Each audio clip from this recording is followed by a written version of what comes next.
તો જય હિન્દ ને જય માતાજી. હાલ આપણે ગુજરાતની પણ ઇન્ડિયામાં શું ચાલે છે તમને બધાને ખબર જ છે કે આપણે ઇન્ડિયન આર્મી એ પાકિસ્તાનની નવી એવી જગ્યા જ્યાં આતંકવાદીને ટ્રેનિંગ, હથિયાર, પૈસા, ખાવાનું એ બધી બહુ ટ્રેનિંગ, જે હુમલા કરો ઇન્ડિયામાં જે ભારી ઘડીઓ હુમલા કરે છે એની બધી ટ્રેનિંગ જે આપવામાં આવતી હતી 9 જગ્યા ઉપર, જે 9 જગ્યા ઉપર આપણે ઇન્ડિયન આર્મી દ્વારા એર સ્ટ્રાઇક કરવામાં આવી છે. અને સલ્યુટ છે ઇન્ડિયન આર્મીને કે 9 જગ્યા એટલે જેમ કહેવાય ને કે જેની ટ્રેનિંગ, હથિયારને જે બધું પૂરું પાડતા હતા ને જે બધા, એવી 9 જગ્યા ઉપર એર સ્ટ્રાઇક કરો એટલે બહુ જ મોટી વાત છે.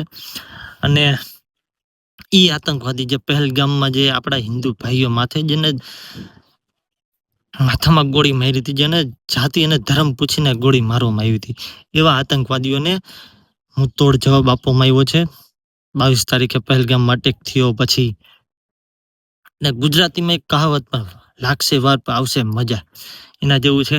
આજે ખેલે સમય લીધો ઇન્ડિયન આર્મી, અને સમય એ માટે લીધો કે ક્યાંય જગ્યાએથી આ આતંકવાદીઓને હથિયાર પૂરા પડે છે, ક્યાંય કઈ જગ્યાએથી આ બધા હથિયારને ટ્રેનિંગ આ બધી પૂરી પાડવામાં આવે છે. અને જે કઈ કોન્ટેક્ટ કરે છે એવી 9 જગ્યા ગોતવામાં આવી ઇન્ટેલિજન્ટ દ્વારા, એજન્ટ દ્વારા સમય લીધો અને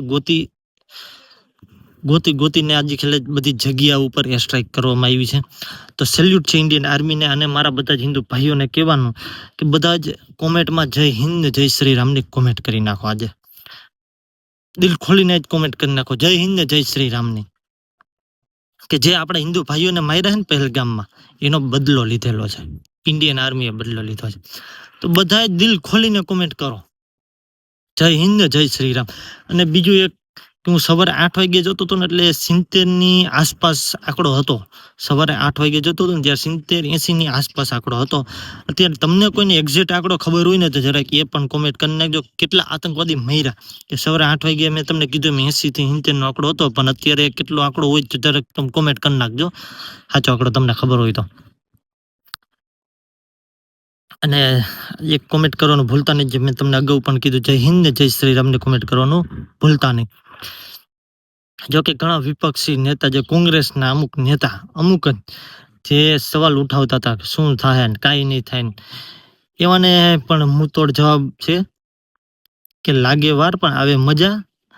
એટલે મારા, જો કે કઈ જવાબ દેવો જરૂરી નથી, એટલે મારા બધા જ હિન્દુ ભાઈઓને ખાલી એક વિનંતી, કોમેન્ટ કરી નાખજો જય હિન્દ જય શ્રી રામ.